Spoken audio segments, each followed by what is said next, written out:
आषाढी एकादशीच्या पावन पर्वावर वाशिम जिल्ह्यातील ब्रह्म गावात विठ्ठल भक्तीचा एक अनोखा आणि प्रेरणादायी आविष्कार पाहायला मिळाला। अबीर आणि बुक्क्यांच्या सहाय्याने झाडावर साकारलेली विठ्ठलाची आकर्षक प्रतिमा सध्या सर्वांचे लक्ष वेधून घेत आहे। आषाढी एकादशीच्या निमित्ताने वाशिम जिल्ह्यातील ब्रह्म गावात भक्ती आणि निसर्गाचा सुंदर संगम अनुभवायला मिळाला। मनीष आप्पा मखमले यांनी आपल्या घरासमोरील झाडावर अबीर आणि बुक्क्यांच्या सहाय्याने भगवान विठ्ठलाची आकर्षक प्रतिमा साकारली। आम्ही निसर्गातही शोधतोय विठ्ठल असा सुंदर संदेश या कलाकृतीतून देण्यात आला। झाडावर साकारलेली ही अनोखी प्रतिमा पाहण्याकरिता नागरिकांनी मोठी गर्दी केली असून या अभिनव उपक्रमाचे सर्व स्तरातून कौतुक होत आहे।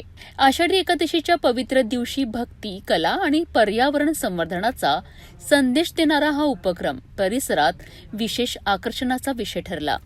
भक्तीला निसर्गाची जोड देत विठ्ठल भक्तीचा अनोखा संदेश देणारा हा उपक्रम अनेकांकरिता प्रेरणादायी ठरत आहे।